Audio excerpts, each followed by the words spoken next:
Right, then we'll be starting the meeting as soon as I let you sit. Thank you so much for the water, Tom.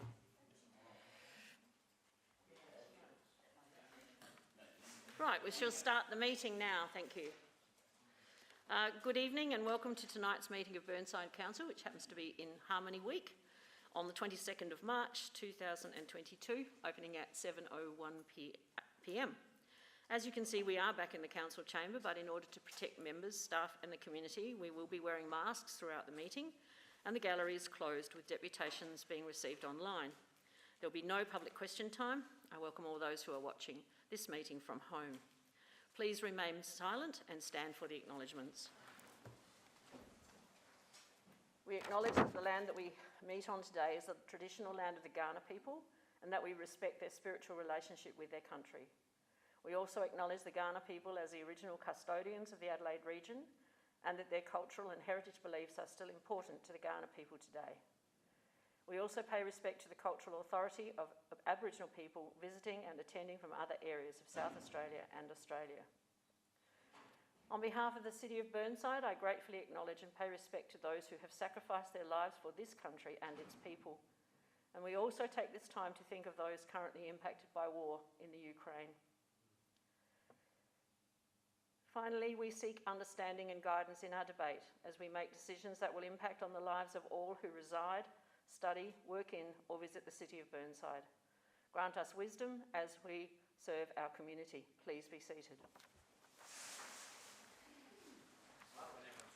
Please be patient and respectful.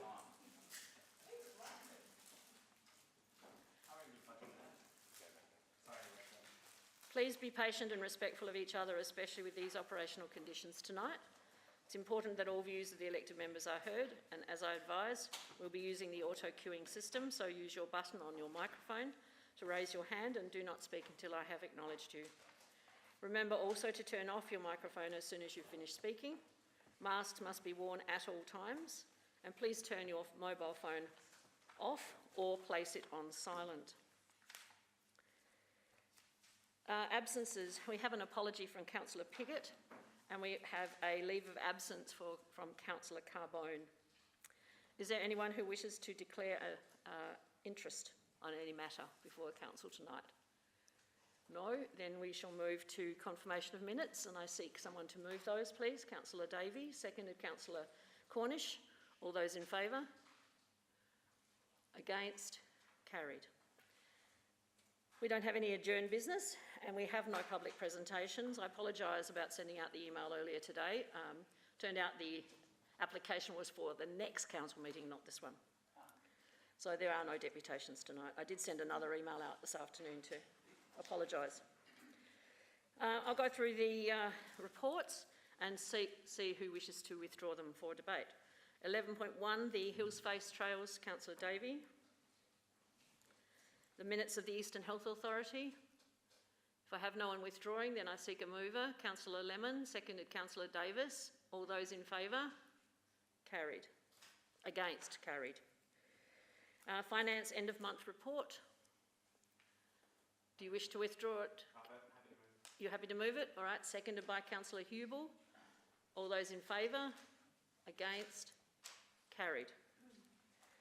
Mayor's activity report. Seek a mover. Councillor Henschke, seconded Councillor Turnbull. All those in favour? Against? Carried. Chief Executive's report. Councillor Davey, you wish to withdraw it? Right, well then we shall now go to Councillor Davey, Hills Face Trails review. Thanks, Your Worship. I have an additional amendment to the recommendation.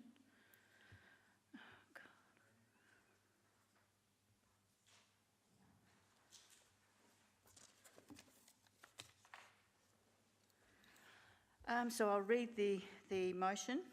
1, that Council adopts the Hills Face Trails Review and Action Plan 2022-2026.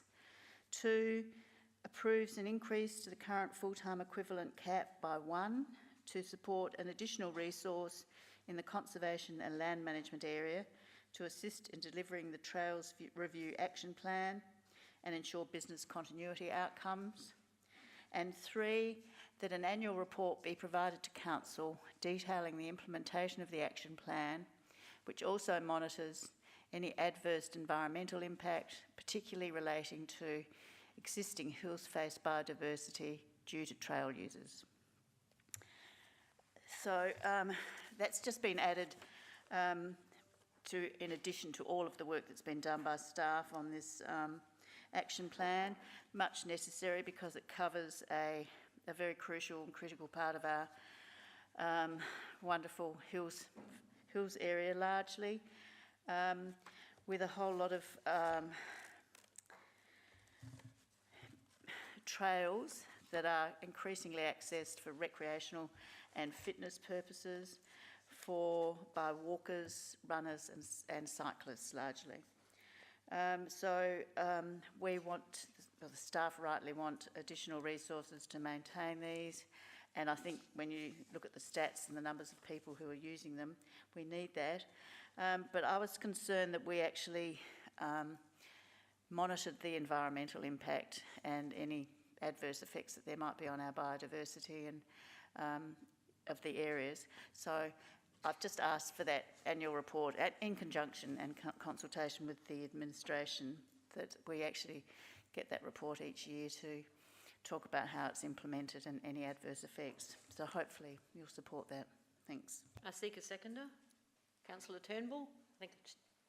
Actually, we're going to use our microphones, so can I just remind you, instead of the hands, I've just been responding to hands, but I did say before, so you did get your hand fractionally ahead of Councillor Hubel. So you wish to speak now, or? I pressed my button. Withhold, okay. Councillor Hubel, do you wish to speak then? I was hoping a second, I had my button pressed. Sorry about that. Sorry, I'll speak later. Later? Okay. So, Councillor Lemon. I'll speak now. No. Are you nervous, Nellies? I've got 2 issues to speak about. First is actually this amendment where it calls for an annual report. I'd be much happier if it said a yearly report, because if this sticks in our books forevermore, I'd hate administration to be thinking they have to put an annual report out just for one small part of our organisation. I suspect that what this says is it's a report that will come to us every year, which is in reality an annual report, but annual report to me means something different. So anyhow. Can I just ask Councillor Davey, are you happy if we just change the wording to yearly rather than annual? That a report be provided to Council yearly, every year, each year, whatever. Yeah, rather than an annual report, because that actually, it's almost a compound noun, really. That a report be provided to Council every year or each year? Yearly, will do. Yearly is fine. Yeah, that suits me. And the second thing I wanted to say was, I love it when I read something like this and I'm surprised. And I read this and I was surprised and delighted by the excellence of the work in this particular paper. I know we've got a good council, and when they do something like this and it comes to us, it's so highly professional, it just makes me proud. And I just wanted to say thank you to everyone who's involved in this, because it's comprehensive, it's well set out, it's easy to read. There's obviously a lot of care in this about doing the job properly. There's a lot of care about the Hills Face. There's a lot of care about people that can actually go and use these trails, joining them up. And I just want to say thank you. And I'm very happy that we got this in our papers tonight. Councillor Dawes. Thank you, Mayor. I just want to refer to page 37, which is map number 3 of Second Creek. So this is one of the trails that's been mentioned. I think I've done every one of these trails in the Burnside Council, and this is one of the newer ones that I have only done recently. I have raised this with administration. It's connectivity, because if you start from Michael Perry Reserve, and I do accept what Councillor Lemon has said, that this is an excellent report, but what it does highlight for us is that when you go from Simpson Reserve to Hovey Court Reserve, you have to go along a road to connect them. because there's no footpaths on Undercurra Road. And you see that in the middle of the map. So I know that there's some timelines here of 3 to 5 years to try and connect these different trails. And this one being in a metropolitan area, what I'm keen to do is somehow connect Hubby Court Reserve with Simpson Reserve, even if it's a bridge over the creek there. We do own some of the land behind some of those houses on Undercurra, but not all of them. But I think there's an opportunity there for us to see if we can do that over the next 3 to 5 years, perhaps in the next council term. But I do congratulate the administration on this report. It does highlight to me that we've got so many different trails that people can use, whether it's going straight up from Brock Reserve, which is on an angle of 45 degrees, or something a little bit less steep. It does suit all ages and all physical attributes of the trail users. But if I could just add that point, that I'd love to see some sort of connection between Simpson and Hubby Court. Thank you. Thank you. Councillor Hughes.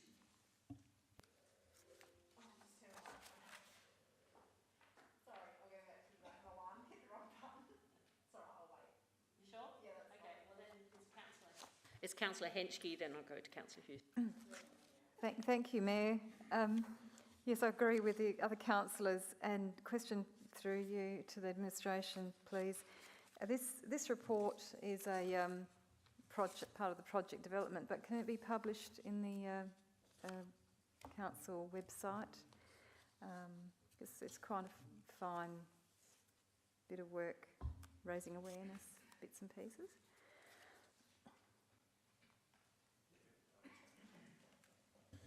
Through Madam Mayor, certainly happy for this to be published on our website. Did you wish to say any further? Okay. All right, Councillor Hughes. I don't just want to repeat what everyone else has already said, but I do think it's worth reiterating that this is a really great report, and I do use a lot of these trails myself. Similar to Councillor Dawes, I enjoy walking all the way from Phillips Reserve all the way up to Michael Perry, and as a younger child, I do remember when Michael Perry used to go there and it was just bamboo and you couldn't walk, you couldn't get past some of those big trees. And to go up there now, it's, speaking with Councillor Cornicelli and the CEO tonight, it's actually almost like a botanical gardens, and there's a lot of great work that's been done there. So I think showing people how these paths all connect and how we can utilise our paths and actually make these spaces more usable and consistent is really great. So yeah, it was really pleasing to see it. I think it's good to see staff driving to be proactive in this space and not wait for issues to come to hand. So yeah, I certainly support it and think it would be great to get the information back to us. Thank you. Thank you, Councillor. Councillor Hubel. Thank you, Your Worship. Nina Marnie, greet you all this evening. Look, I thought I'd take the opportunity to talk about my favourite trail, since that's what a few of us are doing. Now, the trails are awesome. It is a good report. This is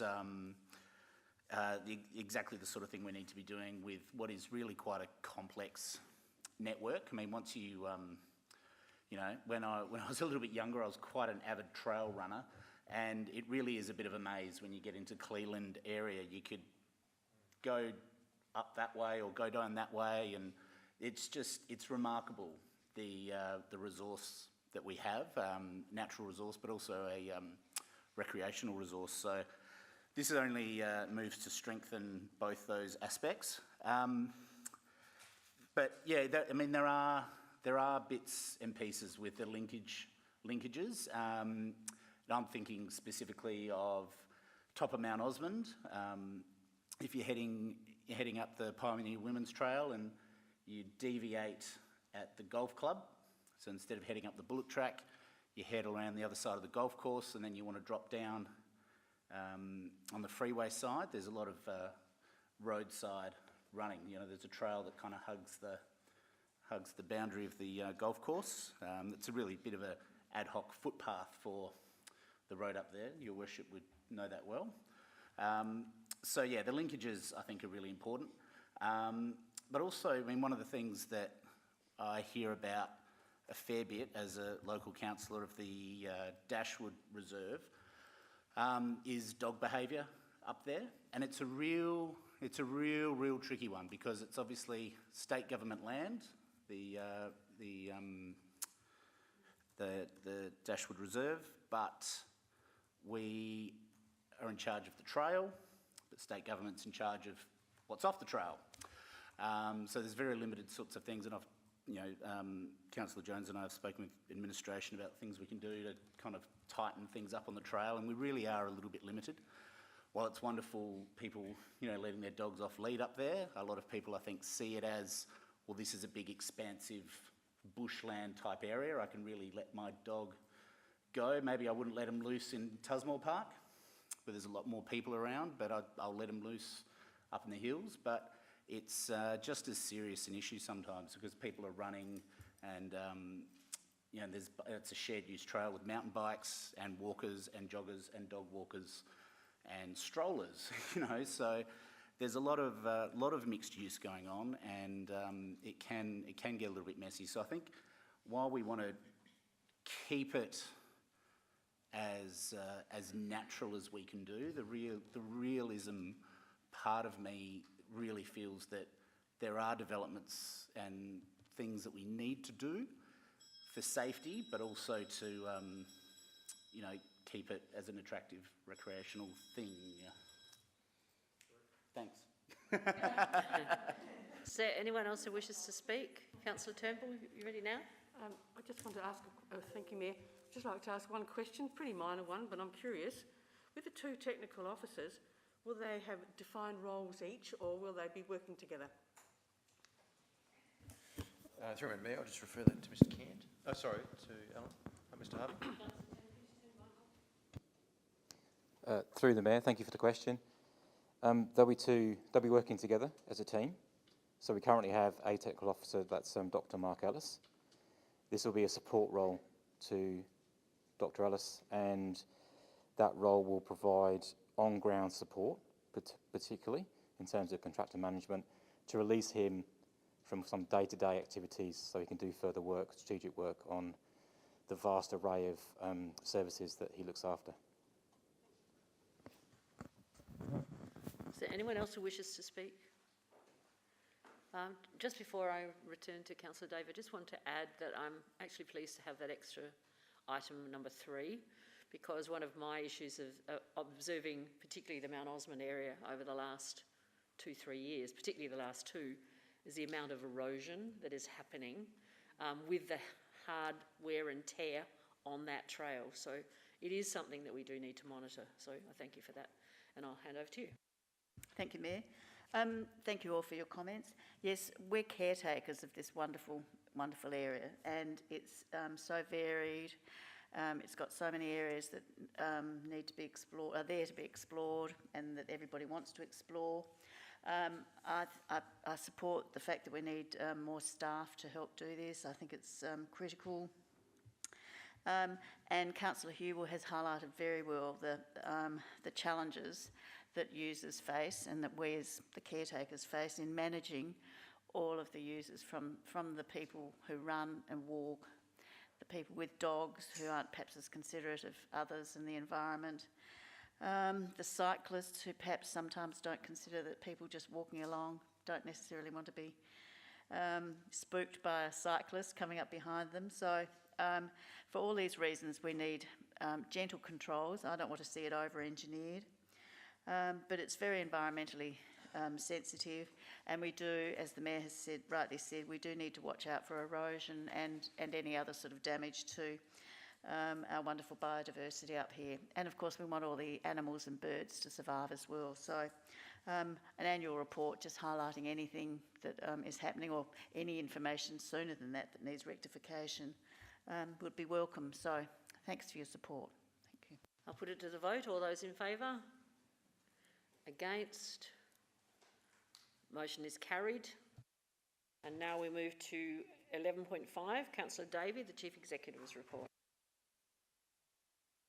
Thank you. I'm happy to move in accordance with the recommendation. I just had a couple of queries about the staffing, human resources, and that we are not having any problems with recruiting people.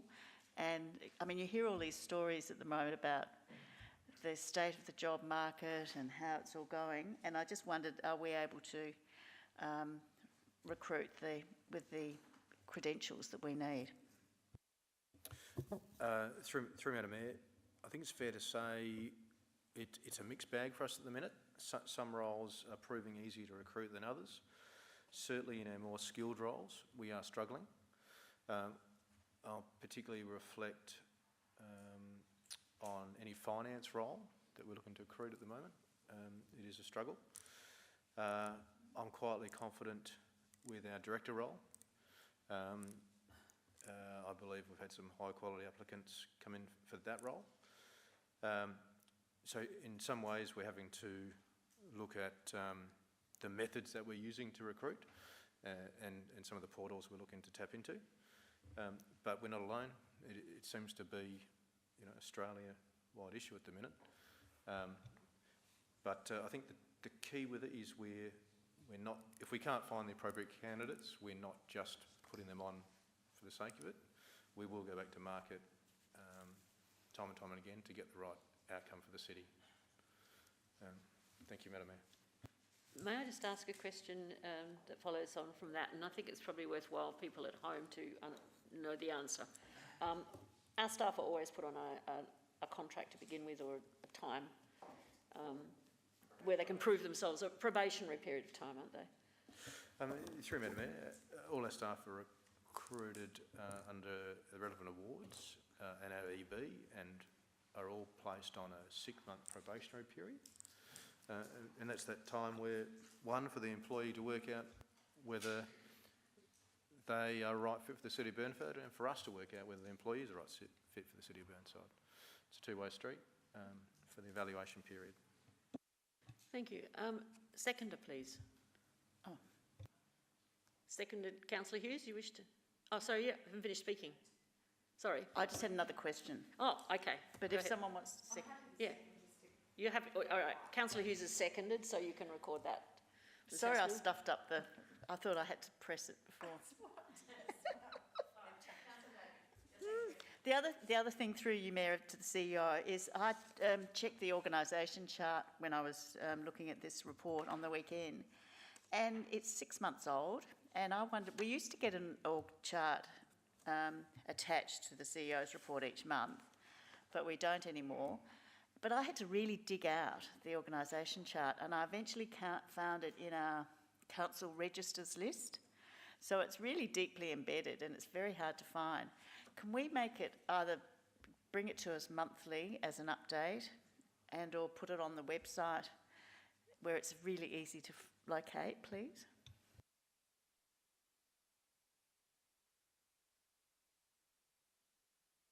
Through Madam Mayor, to my knowledge, it was on the website. It is on the website. I'm seeing it right now under the administration. So it, Council administration organisation charts right there. yeah, so it is there. Once I've recruited the Director of Corporate role, the revised new structure will be put up on the site and populated with the resultant individuals that sit in those roles. So there will be an update coming shortly once I finish that recruitment of the Director role. We did get a copy of that, those 3 different roles as well. Is there anyone else who wishes to speak? All right, then Councillor Davey. Sorry, I'll put the motion. Those in favour, those against, carried. Councillor Davey again, motion on notice. Number 13. Oh, sorry.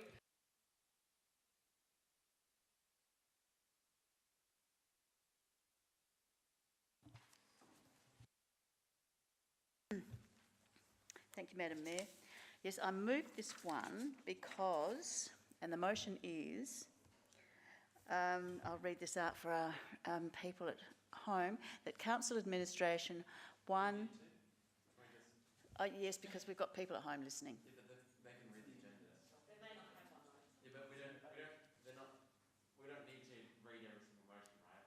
This is a very long motion. I think we've got business to do, and if they really want to look it up, then we should direct them to download the agenda online. I mean, how many people are actually looking that we're actually reading this out? We're going to spend 5 minutes just going through this. I mean, we don't even need to talk to this, really, do we?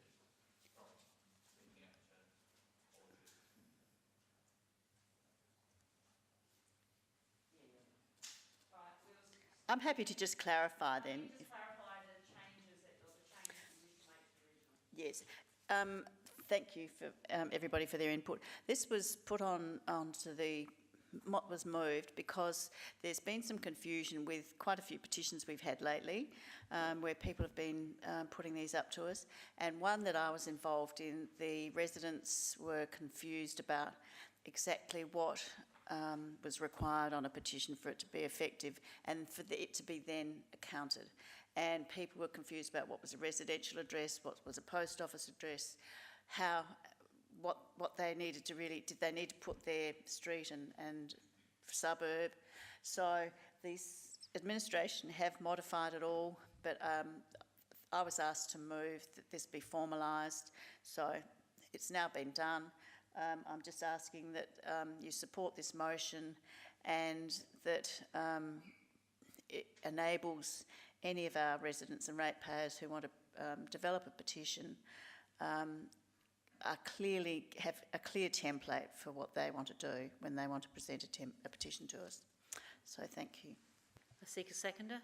Councillor Davis. Yeah, thank you. It's very straightforward. I think it's a good amendment. I'm pretty sure Councillor Jane Davey stole my motion, but that's all right. This probably doesn't need debate, right? Councillor Lemon. I will debate it, thank you. I've got a question to ask. When petitions, I support this. I just want to clarify that when petitions come to this chamber, we will not have a name and an address, because I don't think it is our business to actually put out in the public domain, Jane Davey, who lives at this particular address, has signed a petition about getting rid of koalas, you know? I just think, so is there a policy? How do we, when they come to us and there's a petition with ostensibly X amount of signatures that are validated as Burnside residents, we're not putting into the public domain somebody's name, address and signature, I would hope. Are we? Through me, I'll just get some clarification from Mr Cooper.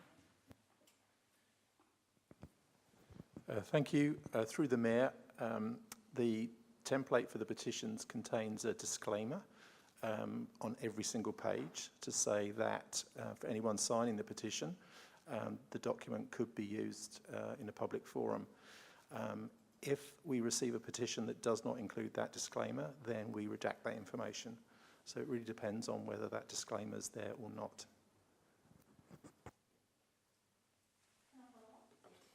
Yes. So a subsequent question and then you, Councillor Dawes. I've got you written down. So what I'm taking from that is that if somebody in Burnside signs a petition which requires a name, address and a signature, that will become public knowledge. Right. Now, Councillor Dawes.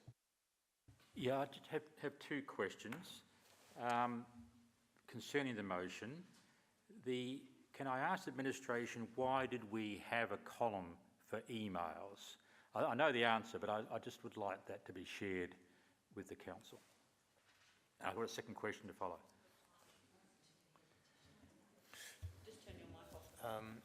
Through you, Madam Mayor, my recollection was it was so that the head petitioner had a means of communicating with people that put their names to the petition. But might I get Mr Cooper to clarify? Oh, that's correct. That's correct. Yep.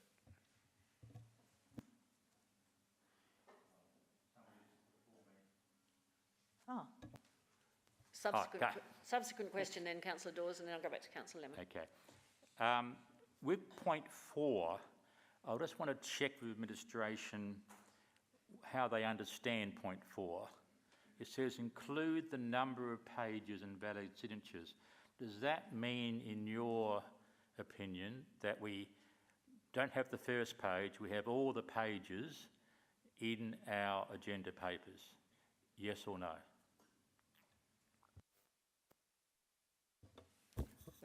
Through Madam Mayor, I might just get Mr Cooper's guidance. Through the Mayor, that point there asks for the covering report to include the total number of pages and total number of valid signatures.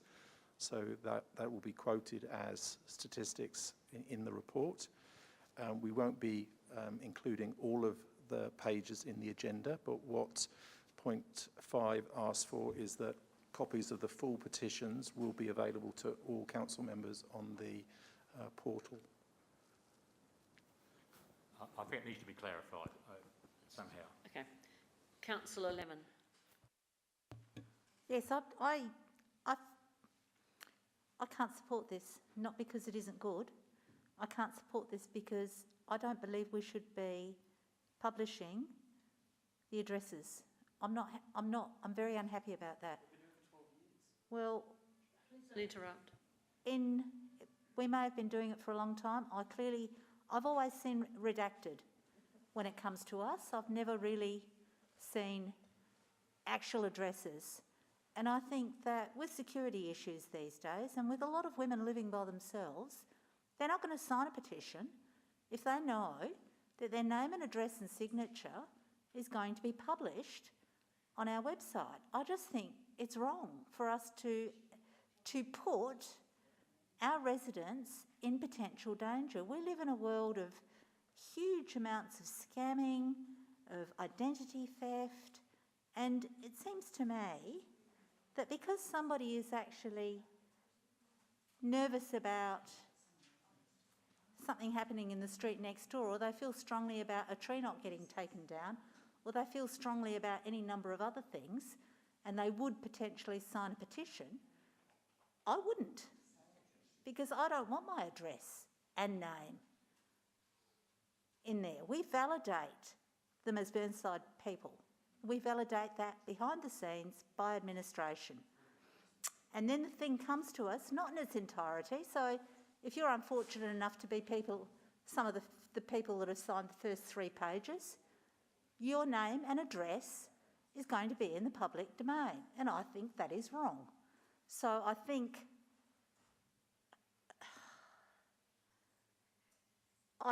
that maybe I need to amend this and put in a number 6. You can do it, and I can do it as a variation. A variation? Oh yeah, put in a number 6. And I'm on the fly here. That council administration redact number 6.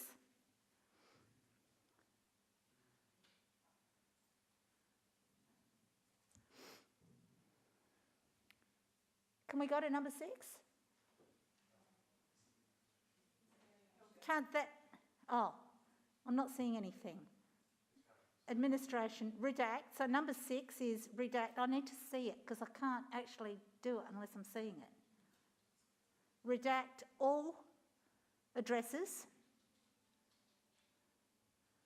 from validated petitions. Well, and signatures, yes. All addresses and signatures from validated petitions.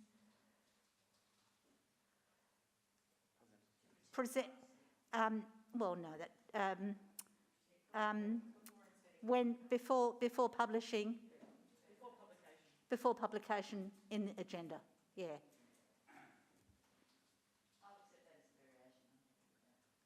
I'm quite happy to accept that, and I think it's a really good idea. Good, thank you. Well, I can support this.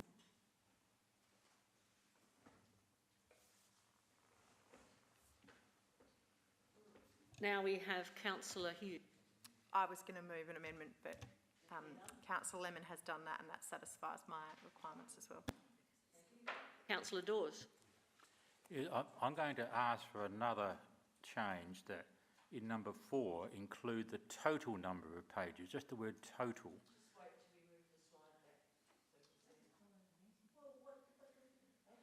Because at the moment, it could be interpreted that all the pages would appear in our report, unless that is what Councillor Davey wants, to have, let's say there are 20 pages, and not just the first page, but all the pages. I just don't know what...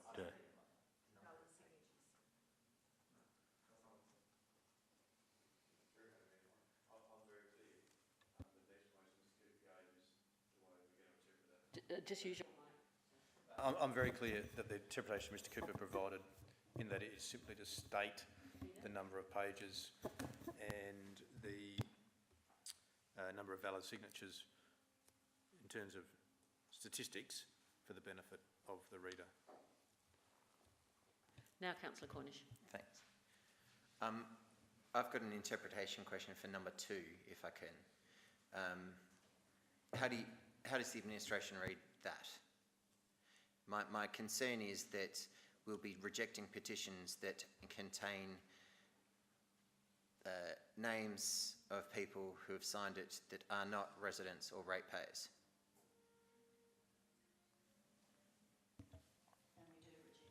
No, we accept the petitions at the moment, and we list that these are the number that are residents and ratepayers and these are the numbers that aren't, but we still accept the petition. I just want to make sure that we're not throwing out an entire petition that might have 2 people on it that are from outside the city of Burnside. Through Madam Mayor, if my understanding, and I reflect on it, it says whose signature will be accepted. So I'm quite clear that we're not talking about the whole petition, we're talking about the signatures which may or may not be accepted as part of the petition. May or may not. Is that part of validation? Yeah. It says will be accepted. Can we change the will to a may? Well,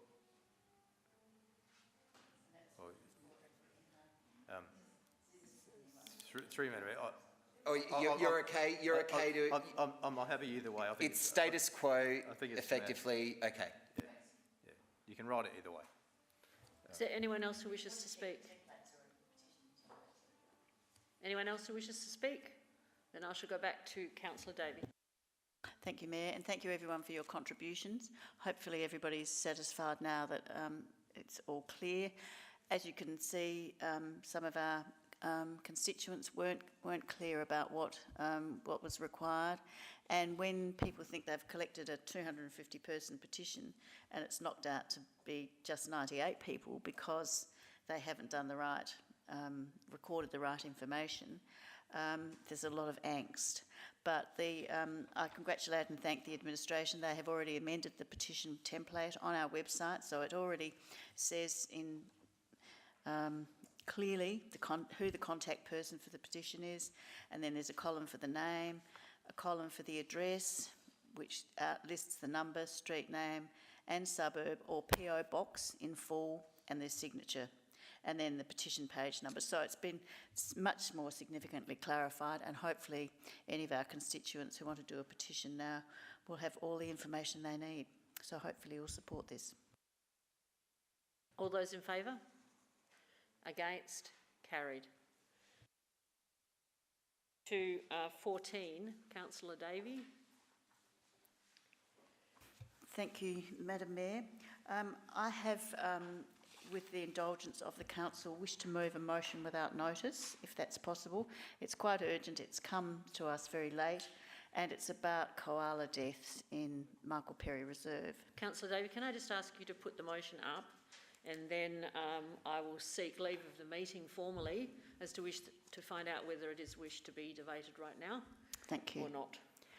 The motion is that as a matter of urgency, Council provide and erect visible signage at high-use entry points in Hazelwood Park, Michael Perry Reserve and Belliet Reserve, reminding dog owners of their responsibilities and asking that dog walkers restrain their dogs and ensure that they are under effective control to prevent their dogs attacking wildlife, particularly koalas living in the vicinity. I seek leave of the meeting to determine whether or not you wish to debate this at this time.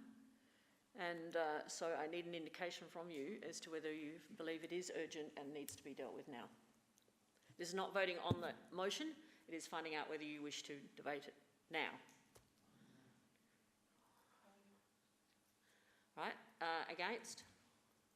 Right, so the debate will happen now. So formally you've moved the motion, Councillor Davey. I seek a seconder for it, Councillor Hubel. Can I just have a bit to say? Oh, sorry, of course. Well, we've got a seconder anyway. Thank you. Now, Councillor.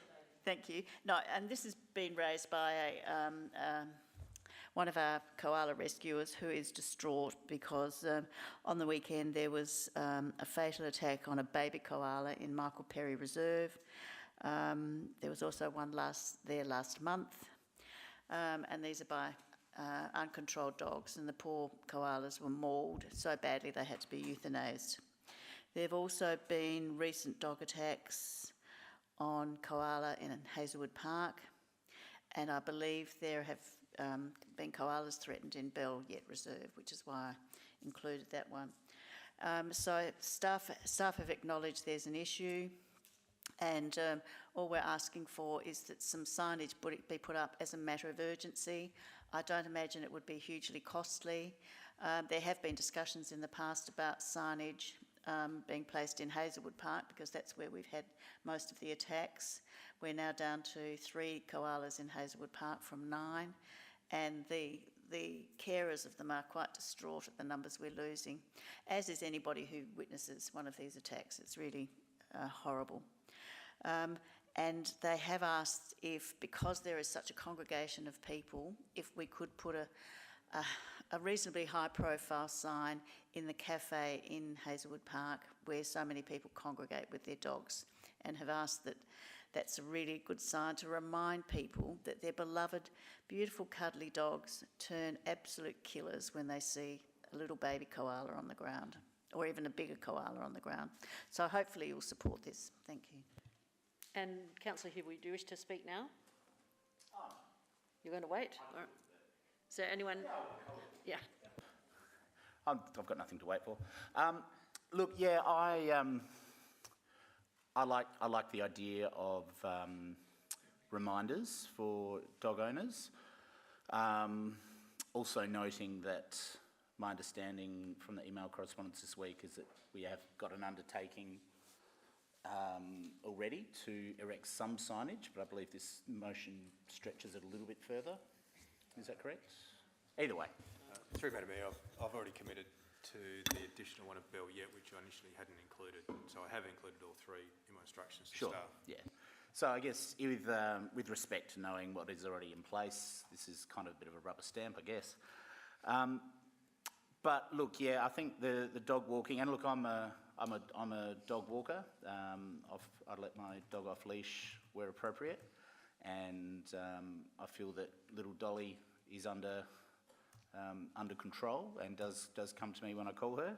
But I do see the fear in some people's eyes that they're not quite sure whether that's going to happen, and I think there is a real divide in perception in our community about off-lead dogs.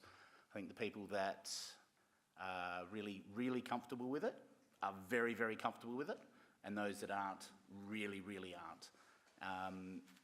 And I think that signage like this serves not only to,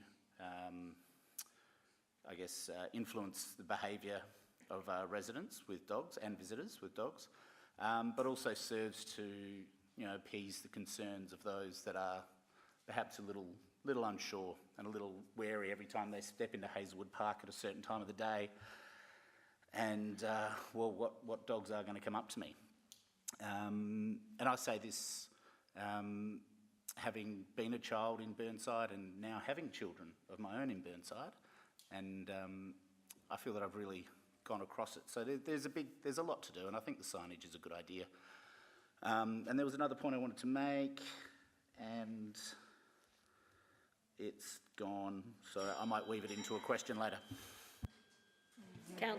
Councillor Lemon, you're next. Councillor Henschke's. No, Councillor Lemon was next, and then Councillor Henschke, then it's you, Councillor. Do I turn it off? Then I'll have to turn mine off. And then after 10. Thank you, I'm back. Now, I've got a question. I'm not clear about this.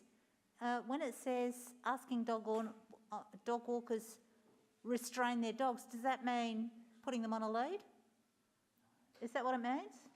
Well, to me, restrain means putting it on a lead or grabbing it in some way. What does it actually mean? Okay.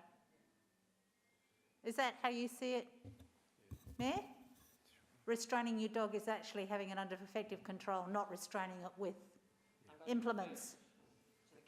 Yep. Through Madam Mayor, if I can provide a response to that. I might have to ask the mover if they're willing to amend and remove the word restrain, because that implies it's on a leash. Yeah, it does. Dog walkers restrain their dogs and ensure that they are effective. Oh, yeah, restrain. So we don't have any ability to enforce the word restrain, but we certainly do have the ability to enforce effective control. So it might be appropriate to ask dog walkers to ensure that their dogs are under effective control, or Responsibility is to keep their dogs under effective control and prevent their dogs attacking. because the term restrain starts to imply that we're introducing on-leash areas. A good dog owner can restrain their dogs if they're always spayed. Yep. Did you wish to speak, or were you just asking that question, Councillor Lemon? You're out of the queue. Okay. I'll speak later. Sorry, I had to remove you from my queue. But anyway, automatically it has. So the next person is Sorry, the next person is Councillor Head. Thank you, Mayor. Right. The Department of Environment and Water administer the Act that protects koalas, and that's the that's the National Parks and Wildlife Act 1972. And managing koalas is very complex in the urban environment. I think I would like to ask a question through the administration, through the Mayor, Madam Mayor, please, to the administration. The question is, do we need to do more here? Do we need to engage with the Department of Environment and Water for their expertise, seeing they're the ones that administer that Act? And they do say it's a complex thing in an urban environment. I fear it might be great just to put a few signs up, but I do feel that there could be more that we should be doing. Koalas are very territorial, long-living in one location.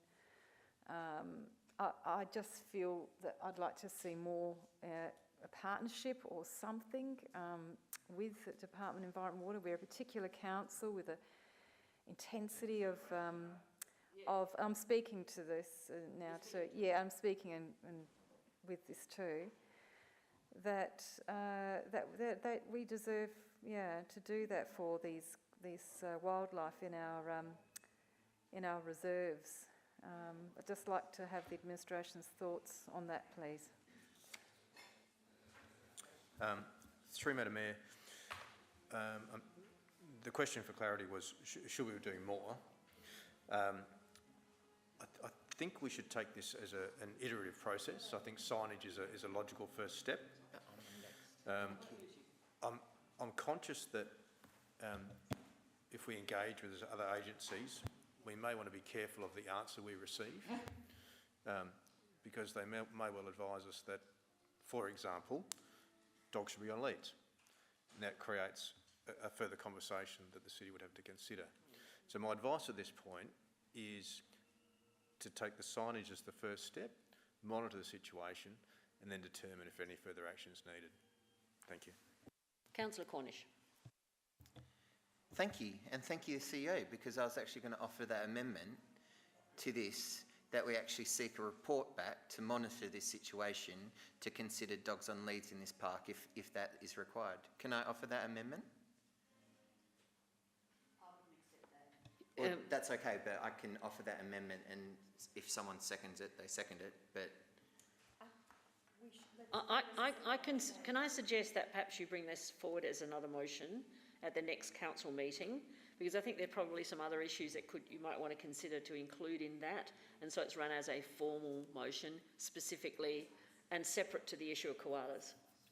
Well, it's because of koalas. It does apply to koalas, but there are other issues that Councillor Hubel has already raised this evening as well in relation to dogs in parks and particularly in cafes. So there are some other issues that could be considered, and I think it would be better for us, considering what else we have to do tonight, would be better to separate that and run it as a separate motion. I'll take your advice, Mayor. Thank you. All right. It's not that I don't think it's important, but I think it's actually so important that it's actually kept separate. Next is Councillor.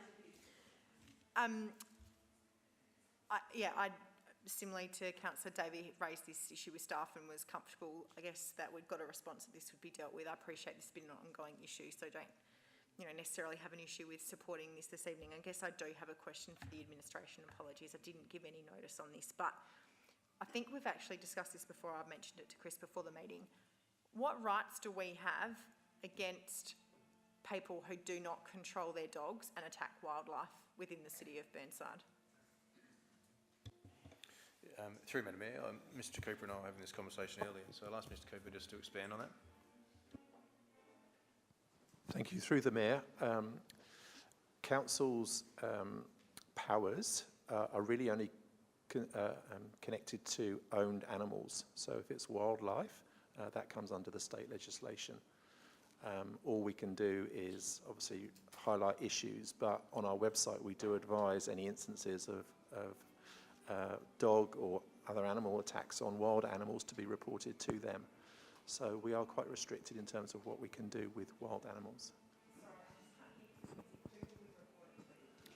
Harry, can you close this door, please? I can't, it keeps opening. Oh. Sorry, I just couldn't hear Martin because there's a lot of music going on in the background. So who would we have to report it to? What body? It's through to the state government. I haven't got the actual contact details, but they are on our website for who should be contacted around attacks on wildlife. Okay, thank you.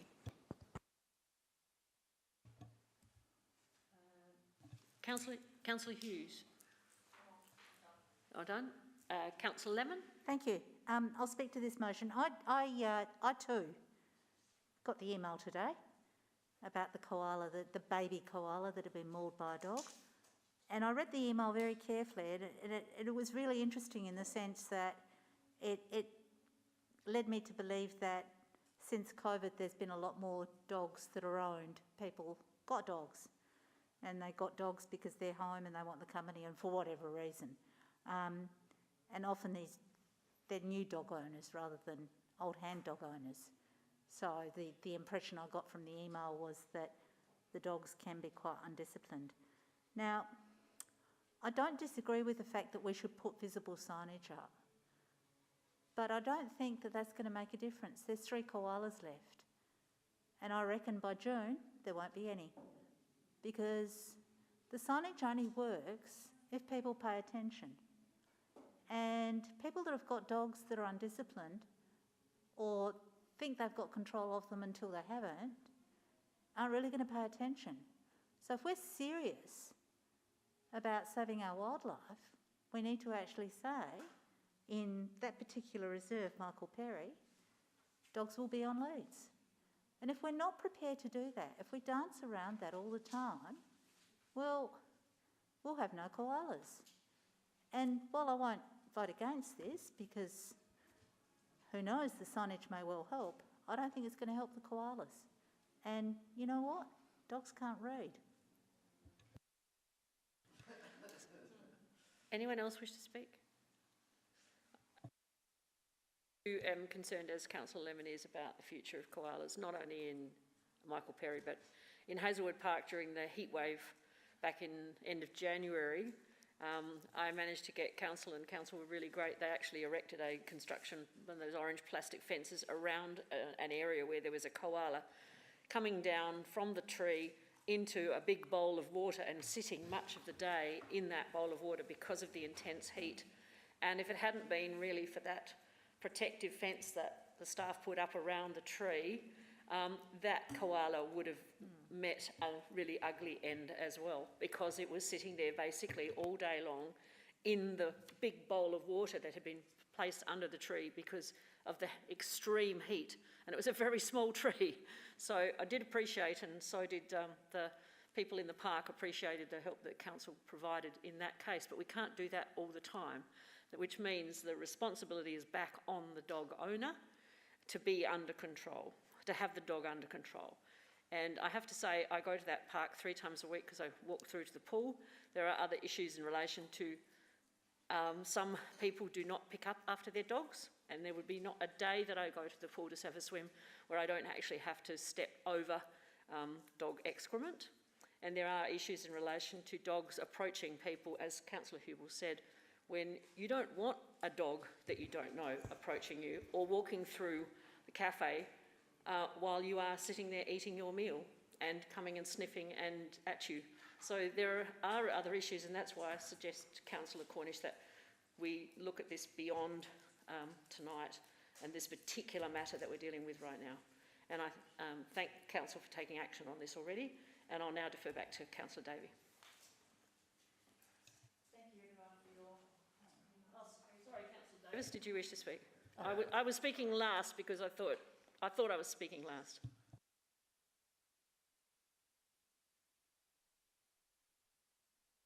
I like you, Councillor Davey, but I don't like this motion at all. It's not urgent, first of all, and second of all, it doesn't actually, what we should be doing is getting a report from the council that looks at all the ranges of things rather than dealing with these individually.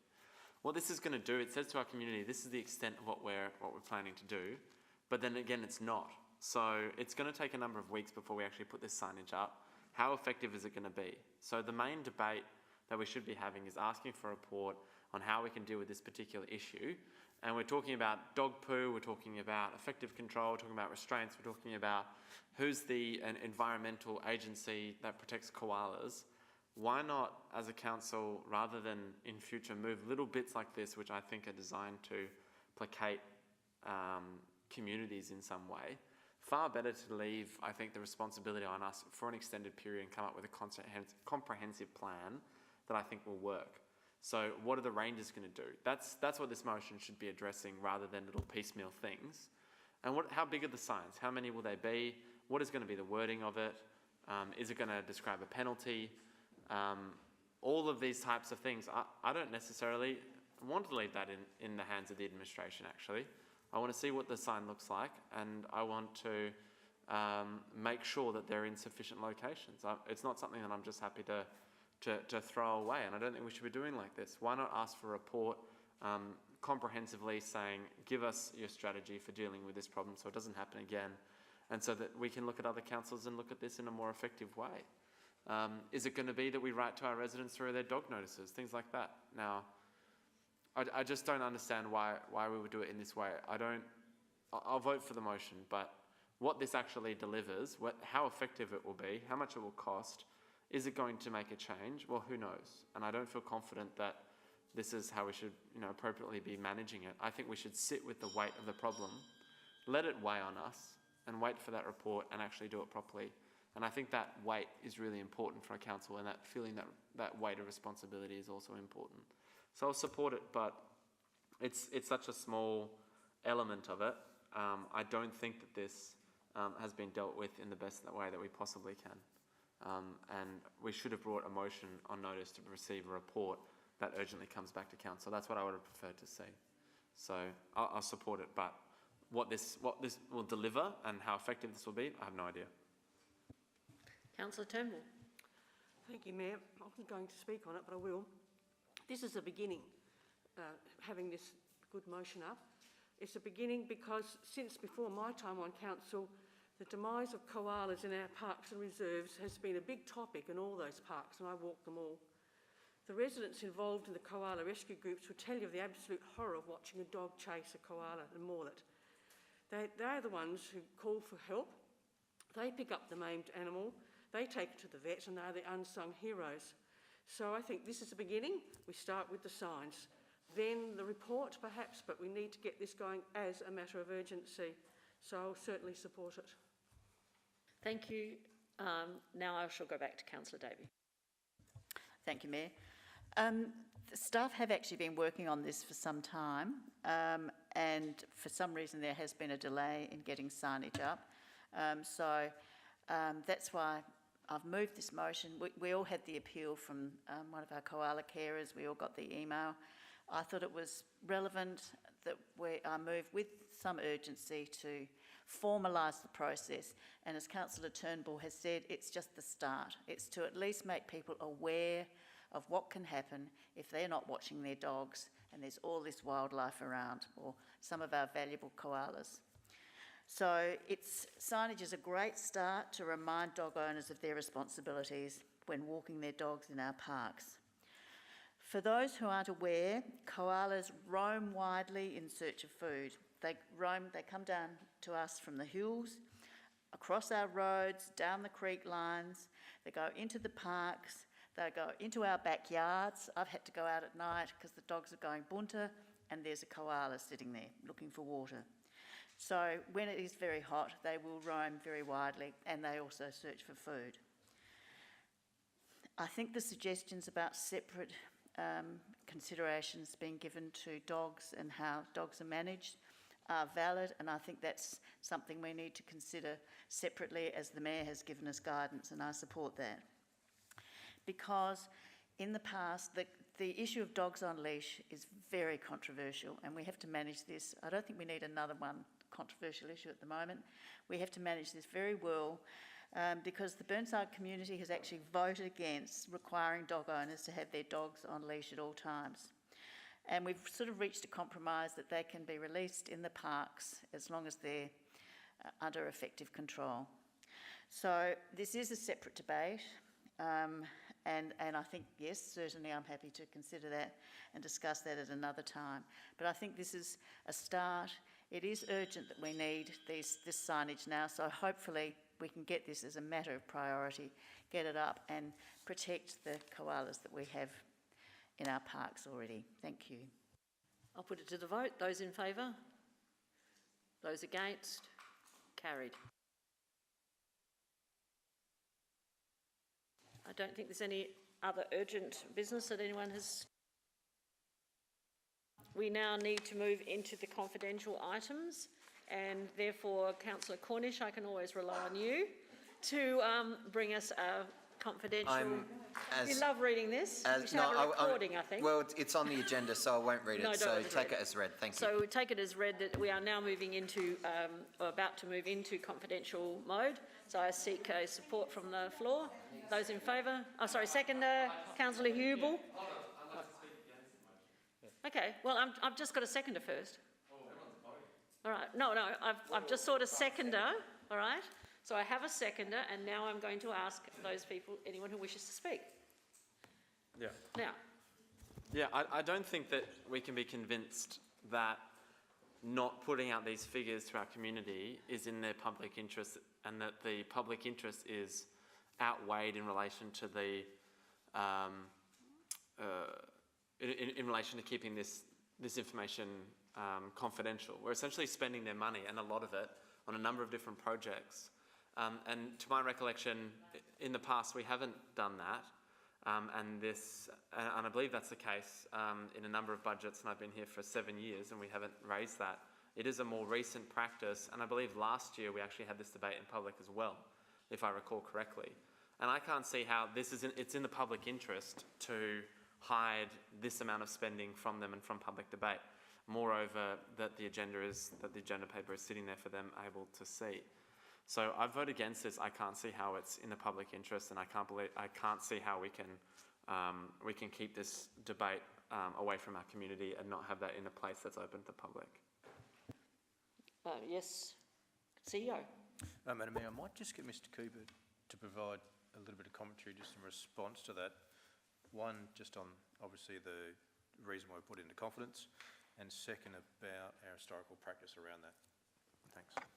Thank you. Through the Mayor, in the blurb that shows or calls for this item to go into confidence, we've used the section B, which actually refers to the disclosure of it, which would reasonably be expected to confer commercial advantage. And in this case, we would be talking about potential suppliers in the future for those budget projects that get up. We have had specifically issues in the past where we have evidence that suppliers have used publicly available estimates of our budget bids to submit pricing. And the reason why we believe that this is in the interest for it to be held in confidence is exactly that. We want to get the best price. There is enough market pressure at the moment with all things COVID and with Ukraine. Every excuse under the sun is being used to actually inflate the prices. We are seeing cost pressures coming through because of that. And one thing that would obviously advantage our suppliers if they have full transparency of our budget allocations by project. So the reason for having it transparent for the council is that we have a confidential discussion around that. You are fully informed of the value of those projects. And when we go out to public consultation, we band them together so that they are in groups of projects, simply to protect that commercial advantage. So our rationale is that the people, the citizens of City of Burnside would actually be disadvantaged if those budget estimates were widely available. Sorry, Madam Mayor. Mr Cooper, can you just talk about how far in the past we've used this practice? Yes, through the Mayor. We've certainly, I think, 3 years.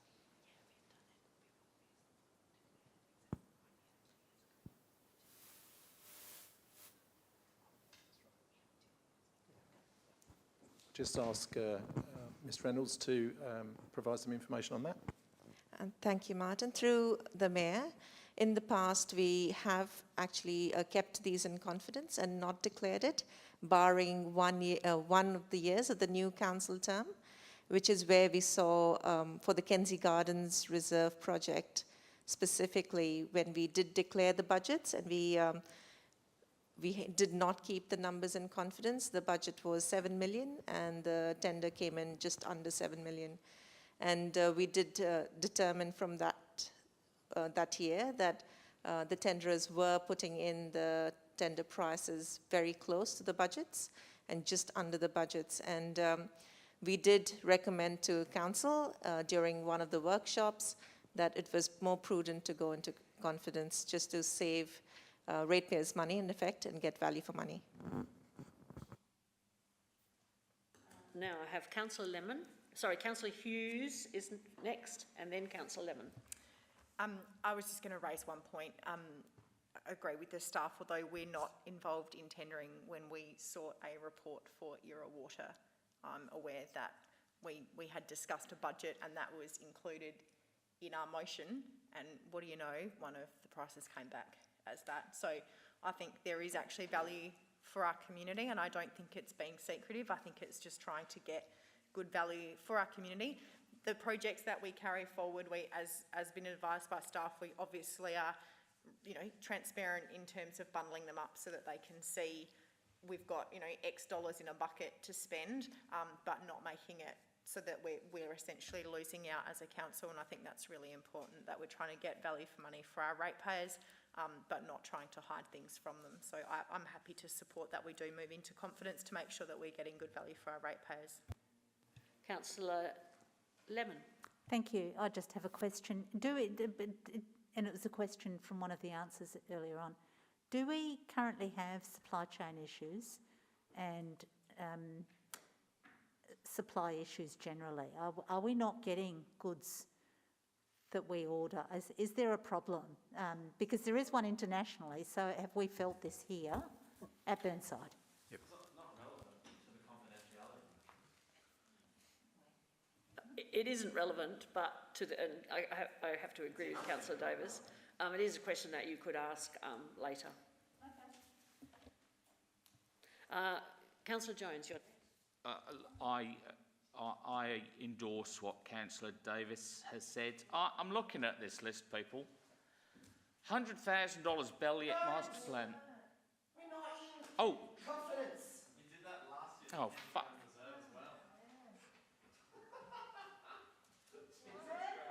Thank God you didn't put a project next to it. It was about to. I know. Sorry about that. Seriously, some of these things are not specific. We're going to go out and buy this thing. They're for general projects with a bucket of money for something, which tells the supplier nothing. There are a couple which are quite specific, but that's because these projects are costed by quantity surveyors who know what things cost. So it's not entirely surprising that tenderers come in and have a reasonable idea of what something's going to cost. So I'm not entirely convinced that we are dudding the ratepayers of Burnside by keeping this information confidential. I think they have a right to know what we're planning to spend the money on. And to be honest, some of this stuff may not get in the budget in any event. So I will be voting against this motion, and I do apologise. Councillor Davis, you did have your microphone on. I assume I had you wanted to ask a question. What have we ever gone out to tender with a figure that was published, and the tender has ever come back less than that?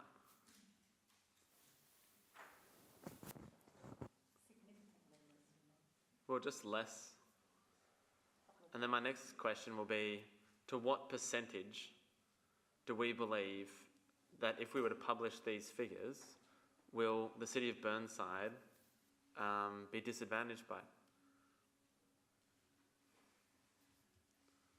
How much money are we going to lose?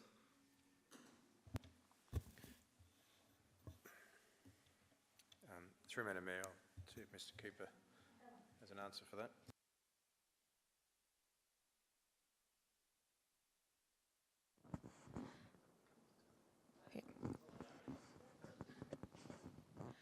Through the Mayor, we do know about Kensey Gardens, which came in just under the published figures, but as to the other projects, we'll have to go back and determine that. We don't have the answer at this moment. But the second question was, what percentage, so if we have project X for 1 million, how much percentage extra do you believe as an administration we are now at risk, or is it just a general risk?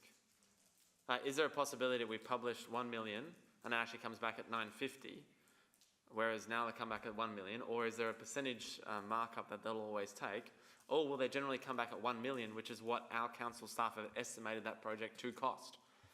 So, through Madam Mayor, I don't think we need to get into the conversation about percentages, but the principle holds in our experience that where we have published the figures, it's uncanny that tenderers are putting in tenders within a very small amount of the published figure. Okay, and when you haven't published figures, do they come close to that figure as well? What is the percentage variant when you haven't published the figures? Through Madam Mayor, Mr Kent. Through the Mayor, just to expand on the point that the CEO just gave there as well, some of the experiences, especially with the Kensington Gardens one, and a good example would be the one that Councillor Jones was just about to talk about. When it's bundled up as a project, we've got the specific details behind how we make up that budget. Now, the Kensington Gardens project, for example, the construction component of that was significantly less than the 7.5 million. That also included detailed design, project fees, everything else that comes with it. The danger of us promoting the full budget cost is that tenderers are then coming to a wildly inflated cost, including all components of that budget and not just the construction component. So when we put it out just as the tender, we're much more likely to get a more accurate budget project cost back through the tender process. Through the Mayor, if I could also add that through our quarterly review budget process, we often report savings against those budget bids. So that's an indication of where, because we haven't gone out and publicly quoted those figures, we have been able to come in below some of those estimates. So there's full transparency around those when we're able to do that. Is there anyone else who wishes to speak?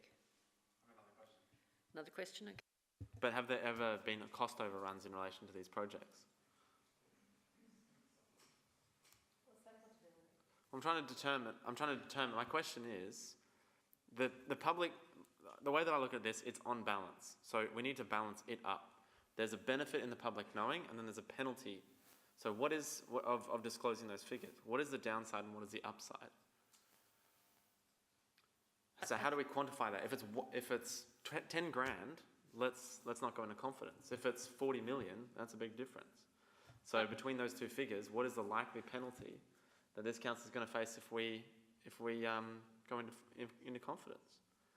How can we possibly determine what's on balance if we have no idea what those figures are?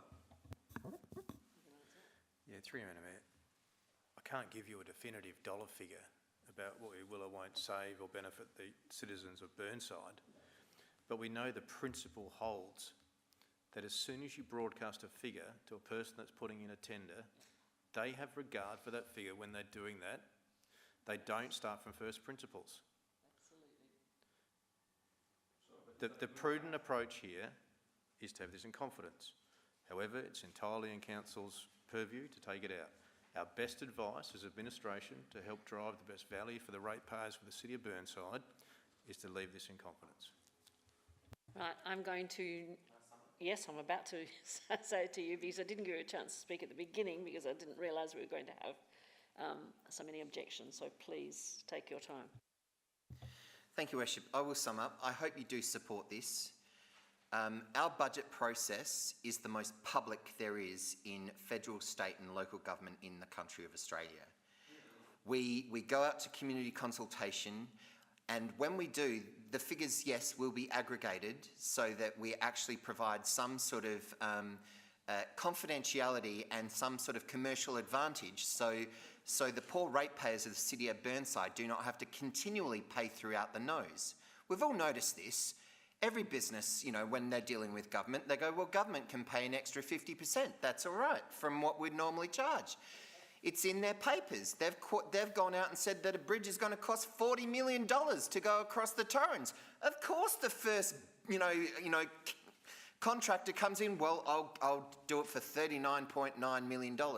Of course they're going to do it because that's the budget available. You just don't say, if you want to make a commercial advantage and make sure you get every single dollar of value out of every ratepayer's dollar that they've given us to spend, don't go out and give them all the figures. It's just ridiculous.